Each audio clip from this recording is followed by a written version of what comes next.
Olá amigos, sejam bem-vindos a mais um vídeo do meu canal. Eu sou o Lucas Knipe. Vamos falar sobre o Raheem Sterling, né? Pouco tem se comentado dele até agora no mercado de transferência. A gente sabe que o Chelsea não conta com ele para a próxima temporada, mas agora sai a notícia de que o Bayer Leverkusen está muito interessado em sua contratação. O Chelsea pede apenas 20 milhões de libras para negociá-lo, né? Que é bem menos dos 50 milhões que eles pagaram. Não sei se o Leverkusen vai pagar tudo isso, né? Mas eu acho que o Chelsea acho que até aceita um valor menor para aceitar se livrar do salário pesado que o atleta tem. Vale lembrar que o Sterling é o jogador mais bem pago do Chelsea, 325 mil libras por semana, um acordo desastroso. Essa é aquela contratação que ninguém via sentido, que ninguém via lógica. Era um jogador em queda de desempenho, era um jogador que já vinha mostrando sinais muito preocupantes e ainda assim o Chelsea foi lá e ofereceu tipo assim, um salário de jogador assim, diferenciado, de alguém que ia mudar o patamar e a realidade da equipe. E o tempo nos mostrou que não foi o caso, né? O Sterling é um jogador que é um declínio bem rápido, né? Porque o que explica essa questão do Sterling ter caído tanto de produção, de um cara que em 19 estava na lista dos jogadores que mais participavam para gols no mundo, para hoje ser um jogador com dificuldade de ter minutos dentro da Premier League? A questão ele tinha uma questão física muito boa, né, no aspecto de explosão, era um cara muito rápido, ele era um jogador que conseguia quebrar muito facilmente linhas de marcação e assim ele conseguia criar para ele muitas grandes chances, né? E assim, quando ele tinha esses espaços, eu acho que ele até trabalhava melhor as jogadas do que acontece mais recentemente na carreira dele, mas fato é que assim, né, esse momento dele de físico, de grande explosão, acabou como acontece para muitos atletas, e assim, quanto mais vai passando a carreira, mais você depende da inteligência da tomada de decisão e, é claro, também da técnica para conseguir prolongar os bons números. É o que o Messi fez. O Messi parou de ser o cara daqueles dribles o tempo todo para ser um cara que distribui jogo, que dá as bolas enfiadas aos outros atacantes. Ele começou a aumentar o número de assistências e de criação dele para conseguir manter a produção alta. E assim, o Sterling não fez isso. Inclusive, o Sterling começou a se tornar cada vez mais egoísta, tentando desesperadamente aumentar a produção dele. Não foram poucos lances no Chelsea que ele tinha jogado ao lado dele sem goleiro e ele resolvia chutar e chutava em cima do goleiro. E aí também vem o aspecto da inteligência dele, que assim, nunca foi o ponto mais forte do Sterling dentro de campo. Ele não é um gênio para escolher as jogadas. Não acho que é o pior jogador do mundo nesse aspecto, mas na fase ruim, ele tentou resolver mais coisas sozinho para recuperar a confiança e não funcionou. Então, assim, não tem espaço para ele no Chelsea, e convenhamos, não tem espaço para ele no Big Six. E aí fica o grande dilema, né? O Sterling vai aceitar que o nível dele caiu, que ele hoje não é mais um jogador de primeira prateleira? Porque isso é algo que a gente tem que comentar aqui, né? Porque, assim, o Leverkusen é um passo atrás na carreira em relação ao Chelsea.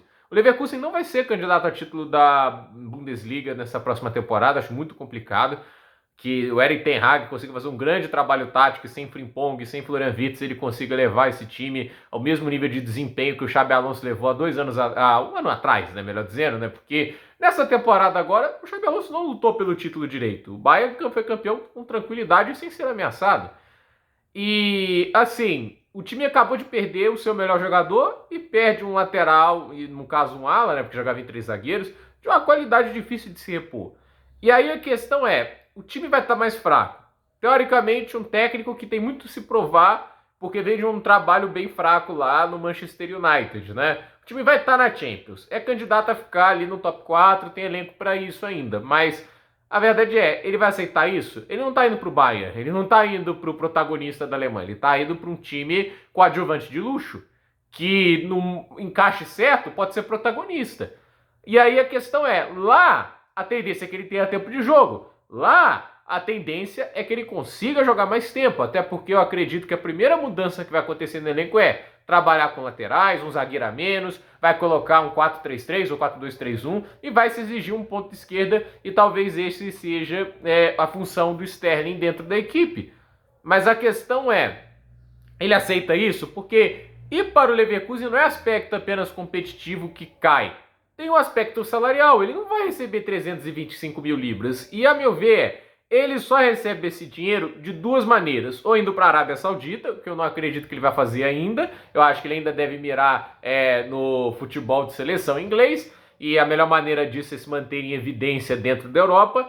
Mas a questão é ficar no Chelsea sem jogar? Porque o Chelsea não vai dar tempo de jogo a ele e não está errado em fazer isso. O Arsenal não fez porque ele não estava ajudando a equipe. Então, a questão é, o Raheem Sterling, eu acho que a opção melhor é ir para outro clube e mesmo assim, se ele quiser manter o padrão competitivo e lutar por uma vaga em seleção inglesa, ele vai ter que cortar da própria carne para isso, né?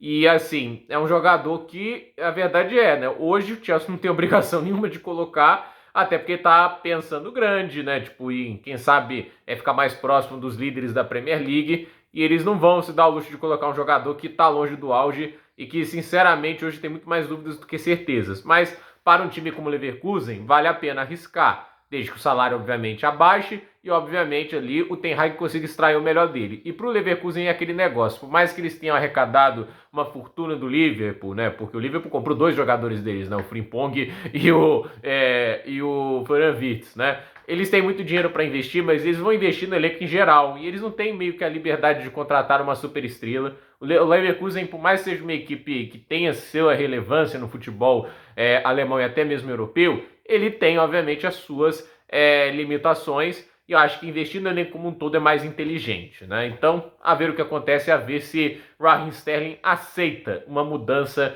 para o Bayer Leverkusen e o futebol alemão. Do jeito que as coisas estão, é a melhor alternativa para ele, porque eu tô vendo assim, dos times da Premier League, o Big Six não vai atrás dele. O Tottenham não tem por que fazer isso, o Arsenal já tentou e deu errado, o United não vai fazer isso, o City, obviamente não, o Liverpool com certeza não. Então assim, até os times que a gente coloca ali, meios para cima, né? Newcastle, para que vai fazer isso? Contratou o Elanga.